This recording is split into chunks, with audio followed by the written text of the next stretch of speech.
Hello, this is an episode of Just Turn Here. We have Shauna Reed. so introduce yourself. My name's Shauna Reed. I've been a professional wrestler for almost 9 years now. Trained by Cody Hawk, Dustin Rose, and the legendary Super Zeta. Live in Knoxville, Tennessee, and wrestle regularly every single weekend in the US and in the UK. Outstanding. One of the basic questions I ask everyone, what are your influences on wrestling? Who are the big names that influence you said, I watch this is why I want to get into wrestling. Um, my biggest influence, actually, how I got into it, was a video game got me into it. But then when I actually started watching it, it was like, excuse me, it was like Shawn Michaels, Undertaker, Kane, Lita, Victoria, people like that. And then through the years, when I stopped watching wrestling for a little while, and then I just randomly turned it back on, and it was AJ Lee. She was the person that inspired me the most to make me remember why I loved it so much and why I actually wanted to do it. So I definitely quote her for actually giving me that final push to remind me why I loved it so much. And now there's talks of her maybe coming back, maybe as a mentorship. So, she's still in the news, right? Uh, Yeah. so you said video games, but the wrestle aspect, what matches that you've seen that, wow, this is something I want to do? Like, it doesn't have to be a five-star match, but a match that the very first time you saw, like, wow, this is something I really, really want to do. Honestly, the match that comes to mind, I've seen matches prior to this, but like the match that always comes to mind for me is Shawn Michaels and Ric Flair, Ric Flair's retirement match, just because of how emotional it was. And how it actually, the wrestling was great, but the story was even better, how it tugged at your heartstrings. So that's the match to this day that I still think about consistently. Oh, outstanding. Like, that's not one of the matches like a lot of people say, but yeah, I remember like the one he says, I'm sorry, and does the super Mm-hmm. kick. Now, another aspect of wrestling, like what is your vision of now like women's wrestling, and how has the indie scene changed with women's wrestling? Because long time ago it's very rare. Now the women's division is stronger than ever in every wrestling association. So I guess it's a two-part. What match no, no, no, not what match, but what vision do you have with women's wrestling, and what do you see the future of women's wrestling? Well, women's wrestling could only just continue to grow from here. Hmm. We've grown so much already from bra and panties matches that there used to be. Hmm. Now women are actually being seen as legit competitors, and actually, that we too can do these tables, ladders, chairs match. We can do Hell in a Cells. We can do all this. We're not just there for the sex appeal. We are there because we actually are freaking women that can go, the women that can fight, not just because of our gender. So it can only go further from here. I think now we're starting to be taken more seriously, and almost as much as the men. So it can only go up from here. Oh, that's a good thing. You want the progress too for that. And as pointed out with this, who do you think is I know it's a generic question, the Mount Rushmore of women's wrestling? That again, it's almost like what influenced you? And because I like a lot of people say Trish Stratus, Lita, stuff like that, but there's so much more. Like Medusa Michelli, I think and at least in the United States, she was the very first that athletic, could go. She was technical and stuff like that. So, who are the women from the Mount Rushmore for you? Well, I mean, China, Sensational Sherry, uh, of course, Trish Stratus, probably Mickey James, and more recently, I would do AJ. And honestly, I even to the right now, I do Rhea, Yeah. because Rhea, she's not your typical. She's the first one that gave you the dip. Like, women can be different and have that different look, and not have to be the sexy blonde fake boob model like out there, you know. Like she opened that door for people to have like that don't look like the norm, to like, it's like, no, look, we exist too, you know. So Oh, that's exactly. Right now, in your opinion, where do you see what company do you think is doing the women's division most justice? And again, reverting to the indies now, like in the indies, there's more intergender matches and stuff like that. So, what outlook do you have with the indie scene with the women wrestling? So again, 2 point. yeah. Yeah. So if we're talking big companies who I Yeah. think's doing the women better, is Yeah. I think it's WWE. Yeah. And then like on the indies, I do a lot of mixed gender matches. I love doing mixed gender matches. I'm a tall girl, so when I wrestle a lot of females, I'm the base. But when I'm wrestling a man, I get to be the cool flippy. Oh my gosh, I can pull that stuff out, which I like to be able to do. Don't forget, Shawna did defend her UK television title here on Shockwave against Jacob Rose. Yes. It was a title versus title match. And Paul quickly taking Shawna down and instantly going for a count, or a very quick 1 count, then celebrating with a few push-ups. Oh yeah, I don't think that's gonna, take the attention off that Shawna Reed's gonna wipe this mat with him. Here they go again, a quick ducks under that lockup, got her by the waist again. Shawna reverses, puts him down, rolls him over, 1.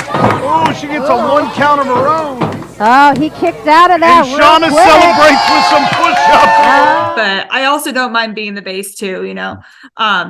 So, but like, I don't know, with women's wrestling on the independents, I do like the fact that there are now, instead of maybe one match being a women's match on the show, some shows have like 2 or 3 women's matches on the show. So that's nice. Yeah, that's like I said, diverse and open. Also, like, I don't know if this is a controversial question. Like with the indie scenes, now there's more like hardcore, and like you stated earlier that women could do that too. But do you think, is it a good or a bad thing? Because some of those go very extreme in the indie scene compared to the main companies. Like recently, they had the street fight in AEW, which was spectacular. Also in WWE, they had Becky versus Nia, the last woman standing. But they're like controlled. But in the indie, they go all out. And how do you feel about that? I mean, if that's what you're into, more power to you. Yeah.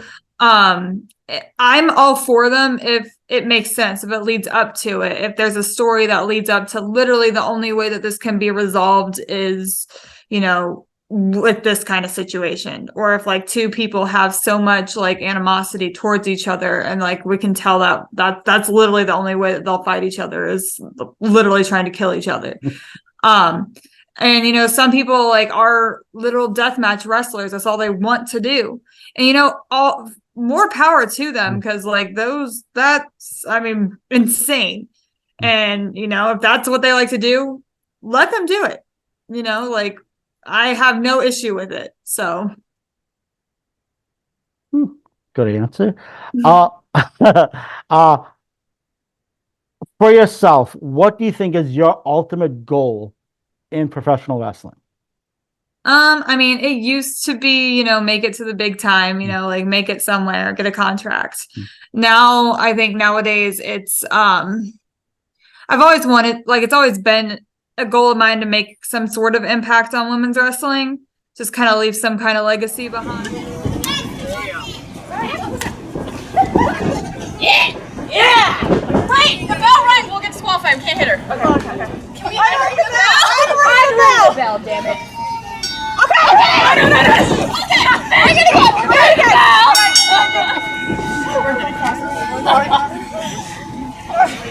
Wait, guys, you guys just... No, wait, go your tiptoes, go, ladies! Tiptoes! This is as tall as I get! Okay. Wait, wait, going out!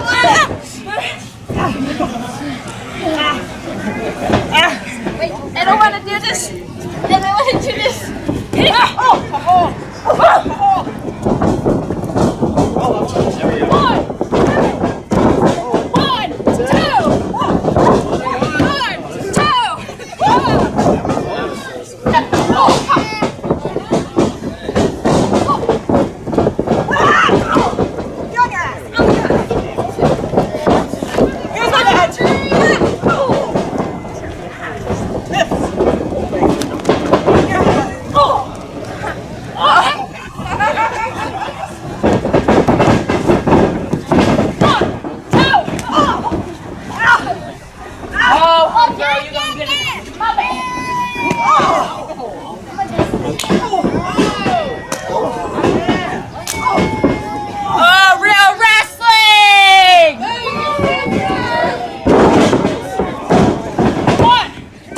behind by the time I'm out of it.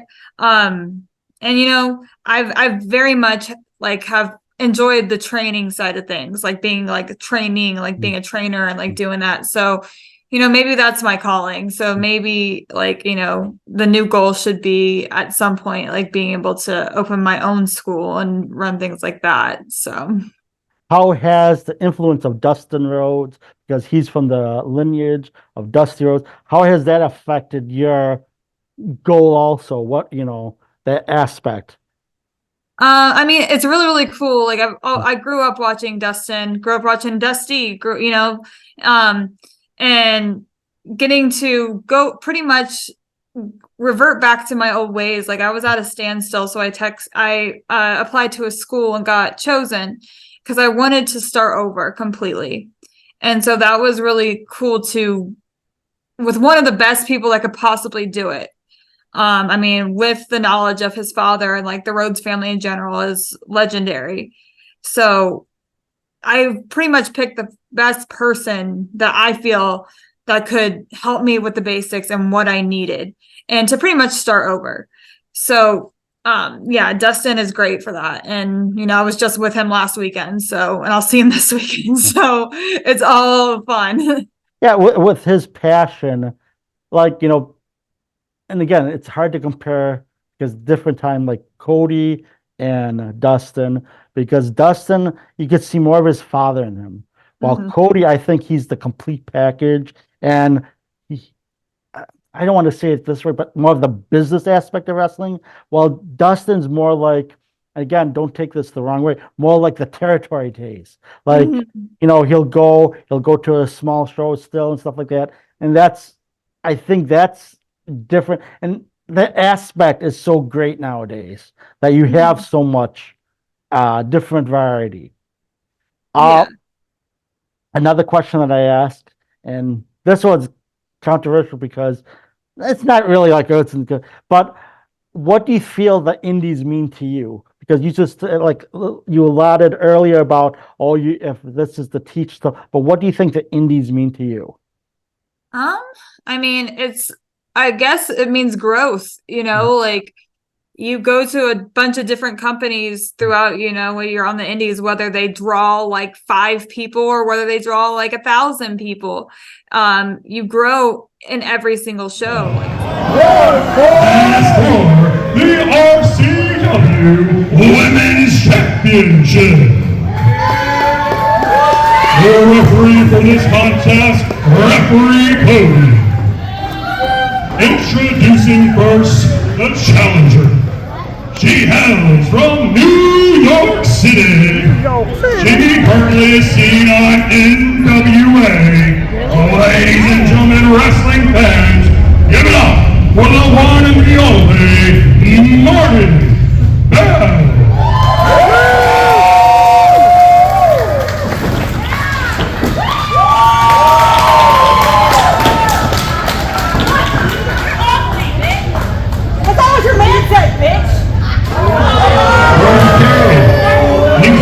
Up here and by that, let's introduce the champion. She is the reigning, defending RCW Women's Champion from Knoxville, Tennessee. This is Shawna Reed.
Like I said, whether it's a really small company doesn't draw anybody, it's all a learning experience. So every show you go to, you're kind of learning something new and you're growing as a performer. How do you feel about accessibility with the indie scene compared to the big companies? Well, accessibility, like obviously, like you get booked way more often on the indies than you would get booked for the bigger companies. Mhm. And you also have complete creative control on the indies, where on bigger companies you don't. It's on the bigger companies, it's like, yes sir, yes ma'am, jump how high. Like, you know, on the indies it's like, yeah, this is what we want, but everything else is up to you. And that's what I love about the indies. I love being able to be my own person, create my own. She is the daughter of 1,000 maniacs, Shawna Reed. This match, she might be able to be the first to complete the set. She could be a Grand Slam champ. I mean, we're looking right now that there's two people chasing that dream, and that's Jacob Rose. He's right there with her, who she was tag team champs with.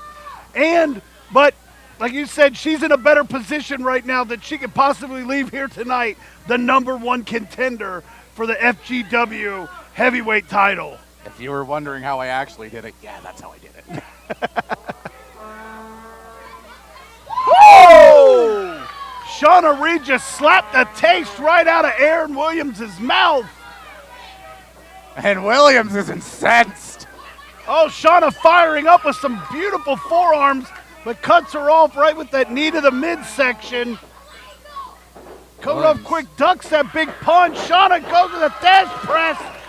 She's just wearing him out. Picking the leg and goes right back in. Wild swings. Joe better be on his high horse on this one, because this one's going to be fast-paced. She slips through. Oh, there's that beautiful right there, that neck breaker style elbow.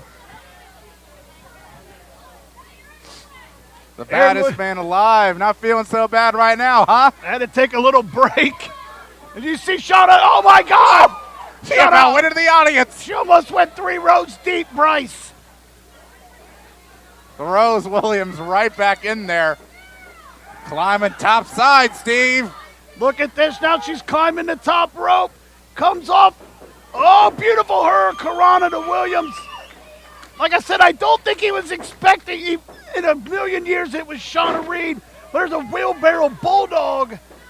And there's a cover. 2.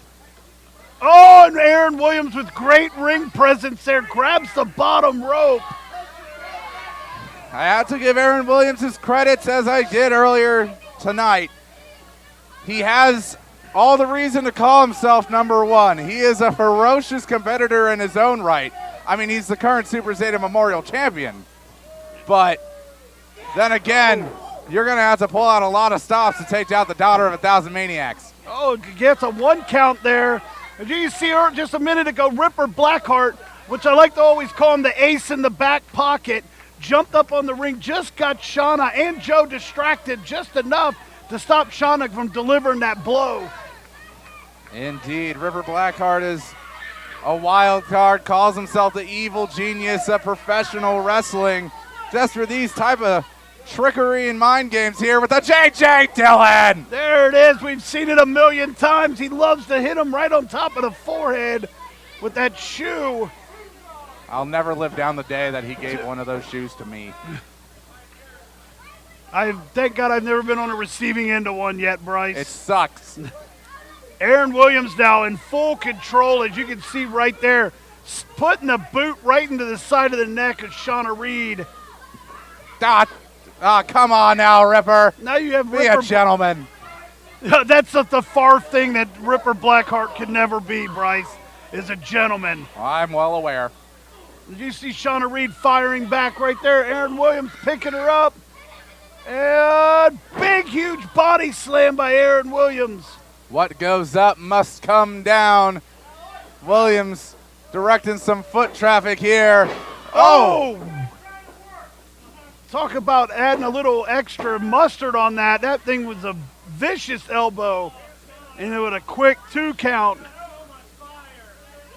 And now Aaron Williams taunting, mocking Shawna Reed right now in the center of the ring. This is when you know Aaron Williams is in full control.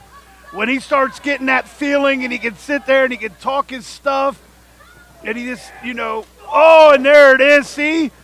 That's the one thing everybody forgets about Aaron Williams. He's so technical, he's so good, but man, he's a master of the feet. Absolutely. Trained in different forms of MMA and martial arts in his past. He's able to go and kick with a ferocity, but no, kicking out. There's a 2 count, but puts her right back down with a clothesline. Aaron now.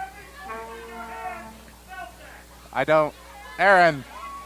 This is a whole other side of Aaron Williams, shaking the hips. Jeez Louise, Aaron, please. Think of the kids.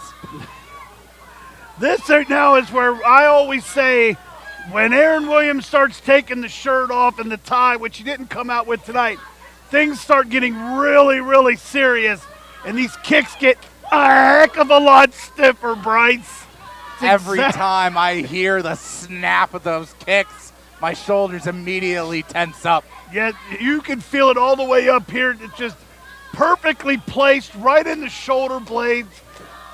Oh, it's just painful to watch, Bryce. Absolutely so. Aaron getting hit in the midsection. Shawna trying, beautiful jawbreaker there, trying to get out. What has she got stored up here? But Aaron Williams cuts her right. Oh, slipped through. Goes into the ropes. Oh, Aaron she holds on. Big back elbow puts her right down. Right across the side of the face. Yeah, that'll knock you loopy. You see Shawna, as soon as that hit her, she went out like a light. She just went straight back. Now Aaron Williams is having some fun. He's just sitting there stretching her out. Shawna Reed feeling the energy of the crowd here in the FGW arena. Aaron, though, has her locked in. Oh, but the ear! Grabbing his ear. Look at that. That old schoolboy, the old teacher schoolboy style there. That'll let you release everything. Oh, and there's the just need her right in that midsection again. Joe Lopez checking on Shawna Reed to make sure she's okay. Oh, Aaron. Catches Williams. Aaron catches it. Shawna just releases the foot, drops a big forearm, gets tossed off, ducks underneath. Whoa!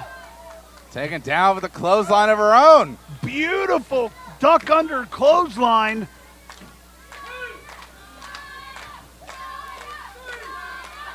Right now, Aaron Williams is looking at the lights. He's seeing stars. We're at 5 right now. Shawna Reed, she almost got to her feet, but she tumbled right back down. Aaron Williams checking on his throat. He manages to get back up, break that count. Both competitors now. Big sling blade by Shawna Reed. She's firing up now. Oh, pulls him down by the back of the head and the jaw. Ducks underneath again. Drops him down on the knee. Big cutter by Shawna Reed. With a cover again. 1, 2. Oh, and Aaron Williams kicks out of like a 2.75, Bryce. That was very precise. I expect no less. I'm the guy that calls it down the middle, Bryce. What are you talking about? Fair. Maybe a little fast sometimes. Oh, I don't want to. Hey, you don't worry about what I got going on. We'll worry about the match right now. Shawna Reed got him up in a somewhat of an electric chair. Ah! Oh, and he karate chopped the heck right out of her. He got the lick on it, too. That's disgusting. Oh, he karate. We thought he was going to roll her up, and he rolled her through and delivered a beautiful knee right to Shawna's jaw. Aaron Williams, airplane spin. Whoa, sit down. Going for the pin. 1, 2. Oh, and Shawna kicked out right at the last second. Ripper Blackheart is delivering the whole constitution there to Joe Lopez, yelling about the fact that should have been 3, but it shouldn't have. Ripper himself never will just shy away from giving a referee a whole bunch of guff, I tell you that much. Yeah, I'm sure you've heard it plenty in your time. I have had my fair share of arguing with Ripper Blackheart, but as you see Aaron right now, he's climbing all the way up to the top, but Shawna knocks him off. Oh, yeah, that's not going to feel good in the morning. And it's not feeling good right now. Aaron slowly climbing back in. Shawna Reed. Oh, my gosh. Sunset flip powerbomb. 1, 2. Oh, and he kicked out right at the, oh my Lord, you couldn't put a piece of paper between Joe's hand and the mat right there. No, you could not. Barely. Just barely. Probably just a centimeter away. Shawna Reed was just about to become the #1 contender. Here we go. Shawna Reed picking up Aaron Williams. Going for that swinging neck breaker. Aaron rolls out, kick to the knee.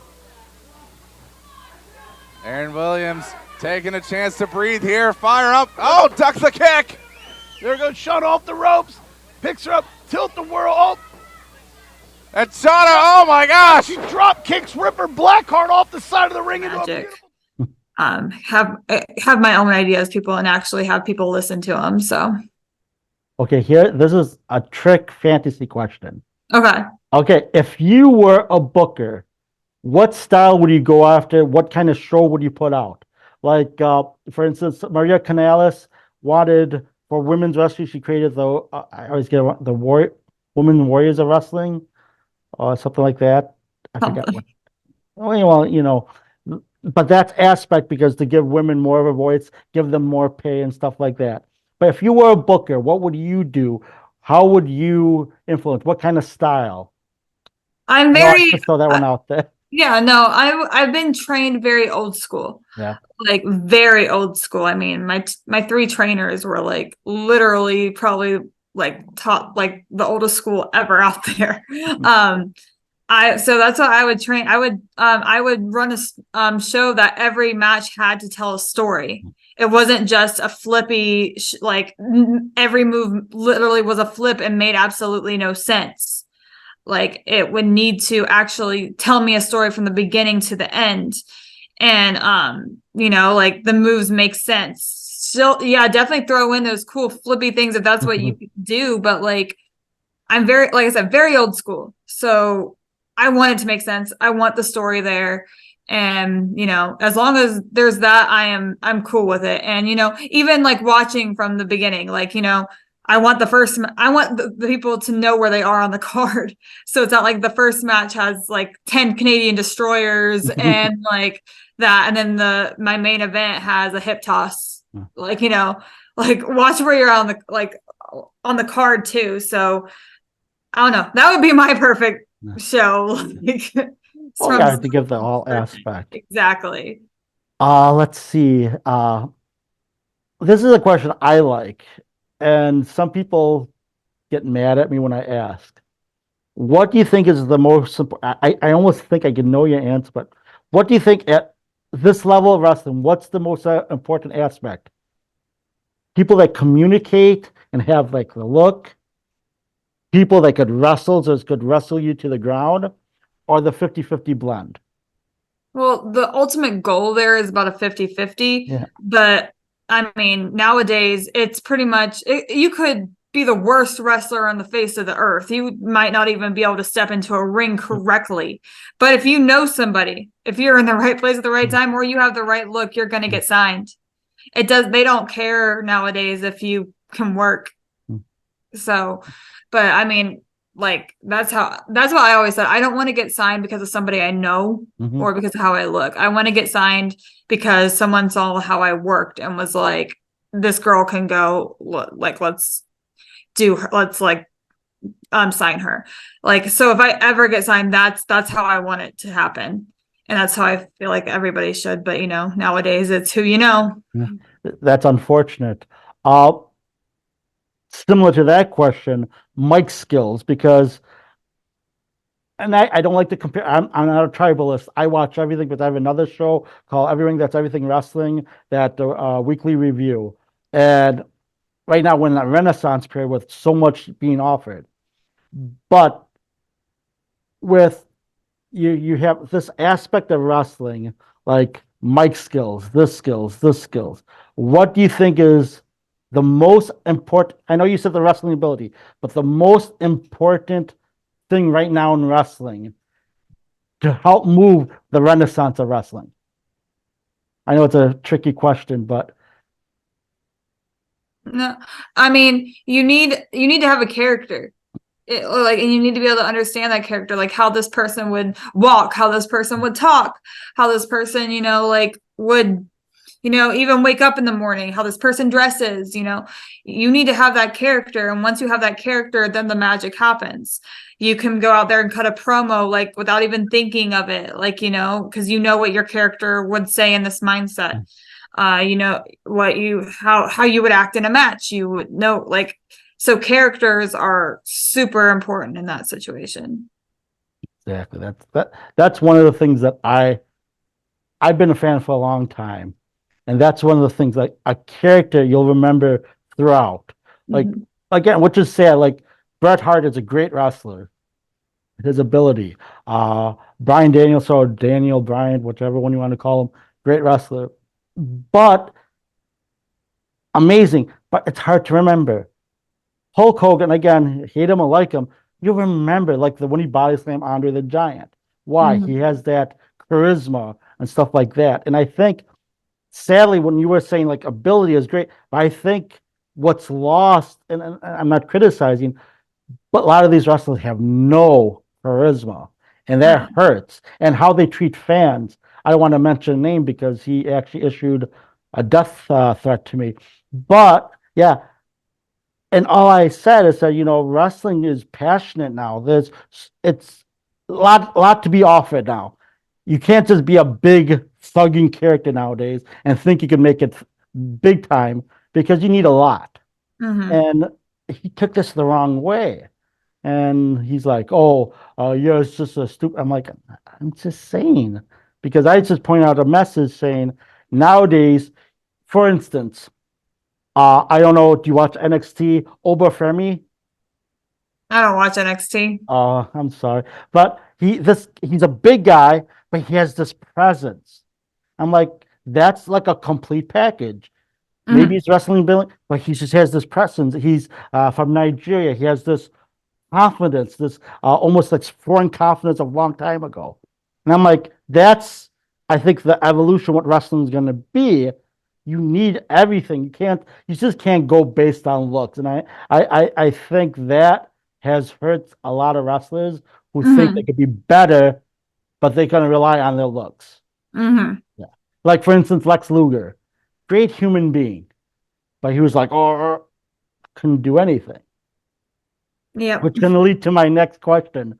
Sorry, I blathered on. When I'm interested host. I'm, again, when you said you're old school, I'm kind of old school.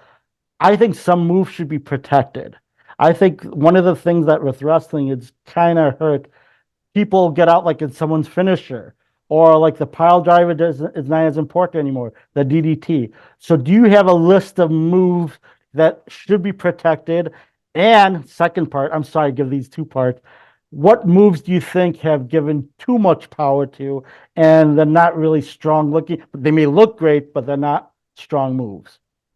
I mean, I don't really have a list, but when I see like things on like just even TV or YouTube shows or on regular shows, and say it's like somebody's finish that has either been previously in the show or even just like a finish in general, like you said, like for instance, a Canadian, like, and people just get right back up from the Canadian destroyer. Like, are you kidding me right now? Like things like that, things that look like it should kill you should be, protected.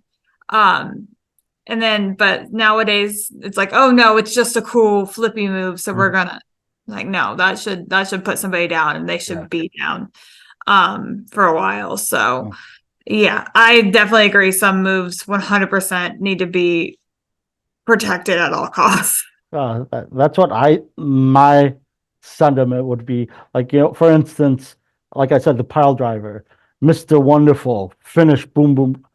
I'm really old school. And that was like, wow, when you put him in the pile driver, it's gonna be 1, 2, 3. Now it's just a setup move. It's nothing special anymore. Unless the Undertaker, the tombstone, but it's a pile driver. So you can't get out of that. But like earlier, you could get out. That's just me. Yeah. Yeah. Okay. Again, degenerate from the indie stars and stuff like that. And this is kind of almost taking back from what I said for goals. I know you wrestled Jade Cargill. Mhm. So what? Well, look, you have a guest host also. Yeah, Right? she just showed up. Yeah, cute doggy. What would be your dream opponent? Like it could be even in the indie scene and stuff like. What would be your dream opponent, and what story would you build with that? I mean, my dream opponent, I have like, I think I honestly have two. Honestly, AJ Lee would be one, and I'd love to wrestle Rhea. I really would, like, just recently, and then probably Natalia. But yeah, like any of those three girls would be amazing. Like, because I mean, me and AJ kind of have a similar character, so that'd be fun. And she's so little, so I could base her, and we could go. Rhea, because she's so strong, and it's like, okay, we're the same height, so it'd be a good, like, that kind of story. But she's so strong, so we could get a lot going. And then Natty, just because Natty's amazing, like, doesn't get enough credit for what she's I was just gonna done. say that I think how So- they portray her and stuff like that, it's sad because she's the complete package. She has the look, she has mic skills, and her in-ring top notch. So again, it's sad, and this leads to my next question. You're a perfect guest. This leads to the next question. What do you think is the most important aspects? I know it's like earlier, like what we mentioned, but what do you think are the important aspects in a wrestler? How to build up like a wrestler? I know we talked earlier about that, but what do you think is important, and how important to build up? Why do you think some people get pushed at that level, and why not? I think the most important thing for a wrestler is learn the freaking basics. Like, start from the basics, even just bumping, running the ropes, how to put on a headlock right, how to sorry, she's packing up a hairball. I have that all the time. I have luscious long hair too. Yeah, I wear the mask. but literally, like, just learn the basics, because a lot of people go in there and they skip the basics. They're like, okay, I can kind of fall, but not correctly.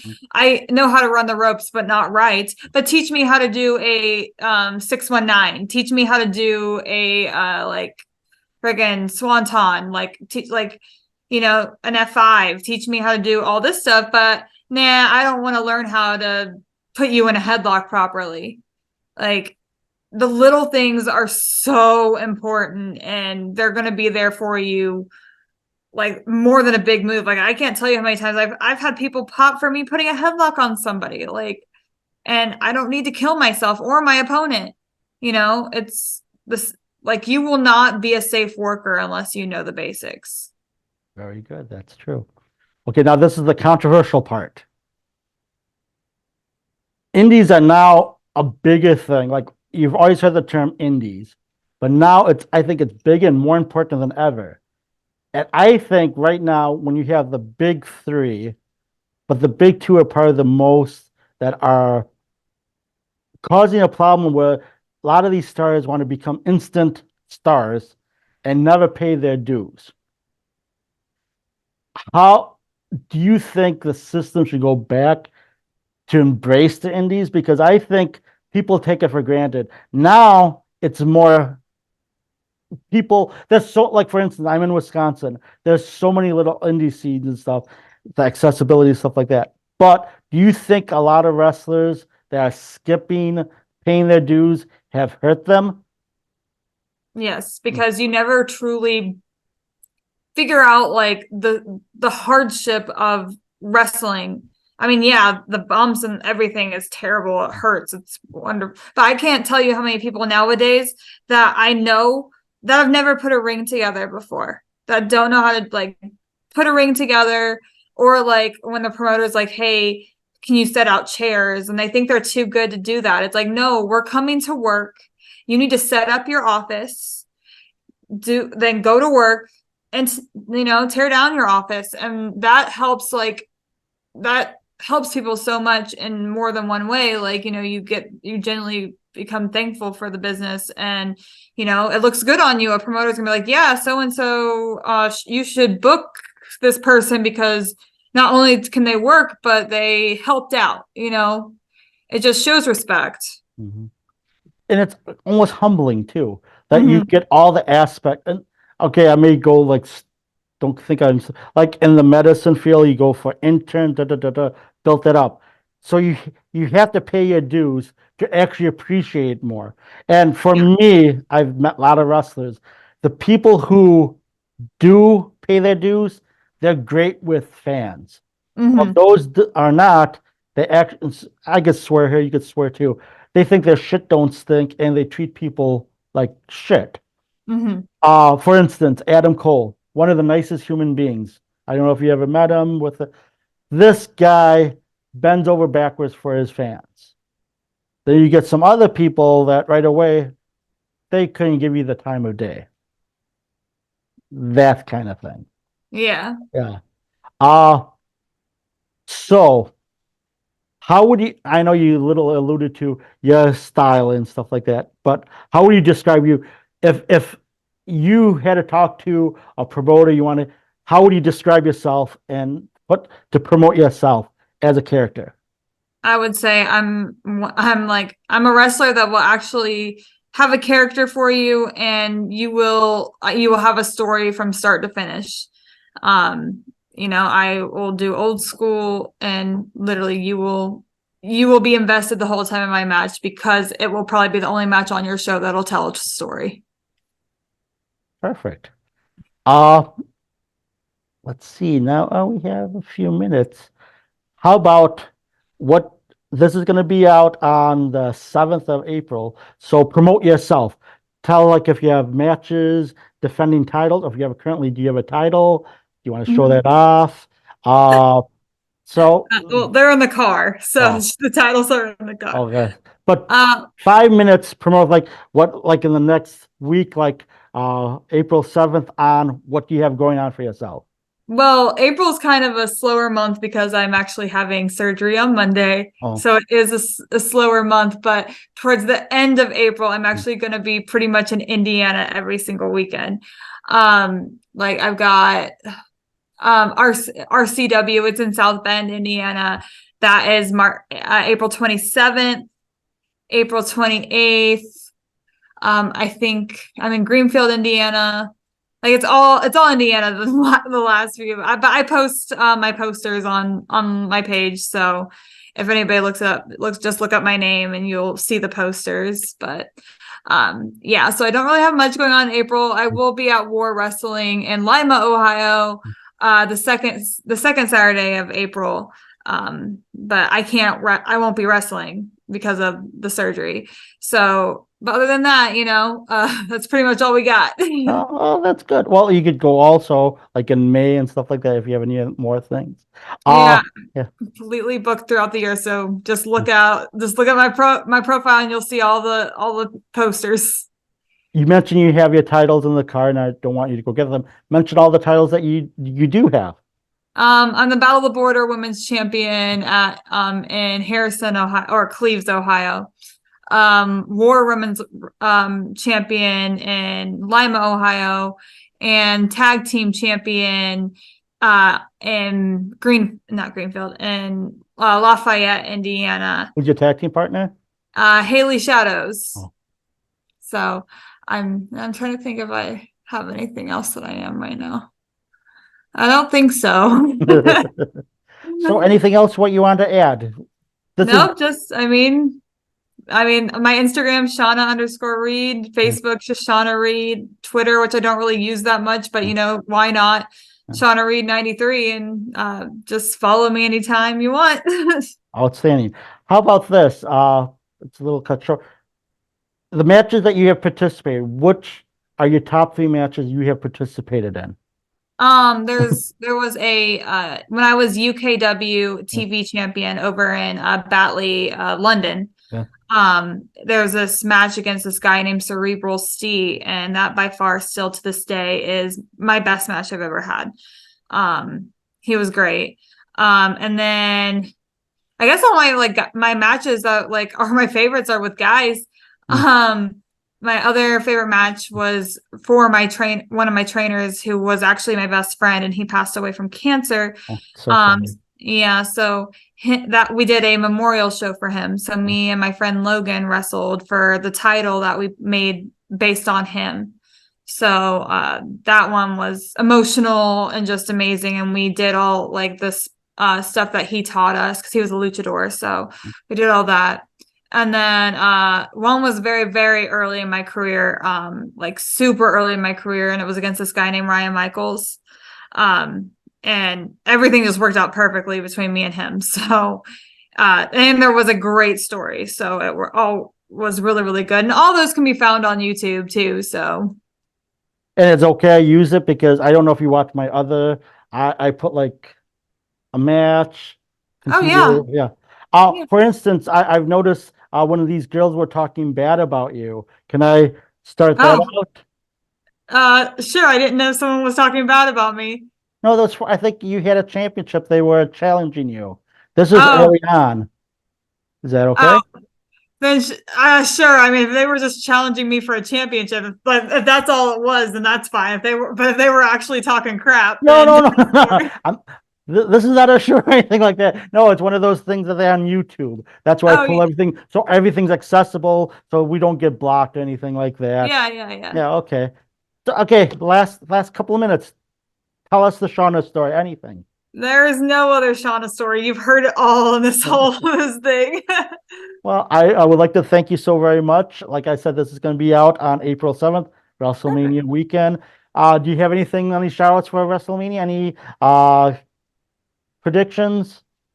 I just hope my girl Rhea keeps the belt. That's all I really want in that whole entire thing. I'd like Bayley to win, but who knows with that. Bayley's actually friends with me.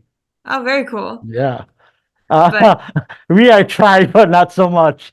I Yeah. guess, yeah. But I like Bayley. I like her whole story. And again, when you said for old school, I think when she was a heel, she was a perfect Larry Zbyszko type. Mm-hmm. You know who that is, right? Oh yeah. I'm really old because when people say old school, they're thinking 80s. I'm an old goat. So yeah. So I always think when Bayley, I think of Larry Zbyszko. Oh yeah, I could see it. Okay. Well, I guess that's the show. Thank you so much. I really appreciate it. Sorry about the beginning. I had it set up, but I'm old, so I'm not technically advanced. So thank you so very much. Yeah. Have a good one. You too. Bye-bye.